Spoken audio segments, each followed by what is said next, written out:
Just like any new homeowner, Zach Barker was thrilled when he finally signed the lease to his new home in April of 2013. Lucky for Barker, his home wasn't flying off the market.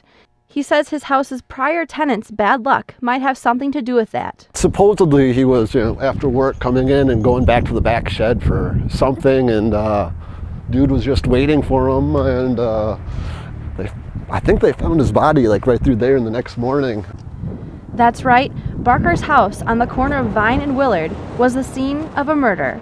Barker, however, knew just what he was getting into when he moved in. There's a lot of points brought up that way and a lot of, references made to it, but, I don't think we ever sat down and went over the case details or anything like that.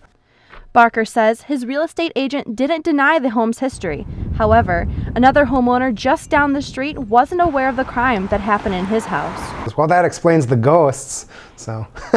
According to records, in 1983, John Brown stabbed his ex-wife Rose Brown 23 times, killing her in the kitchen of the home Dudley now lives in. I know for one thing, we definitely remodeled the entire house from basement to the upstairs, and we redid everything, so. None of the original things that, happened in '83 are still in this house, so. The remodel washed away the remnants of a killing lost in time, leaving Dudley and his roommates a bit confused. It would be helpful if, the real estate agent would bring that up. The real estate agent who sold the house, Kathleen Walton, was just as shocked to hear of the crime.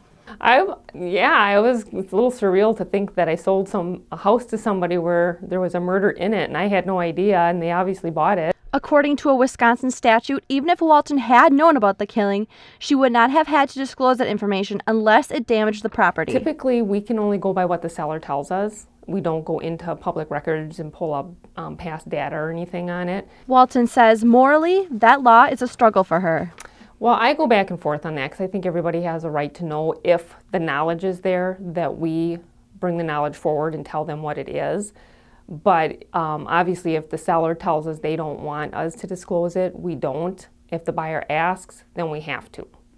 While Dudley and his roommates find the new information shocking, they say it does not change much. Honestly, I don't think it would have affected our decision to move in terribly.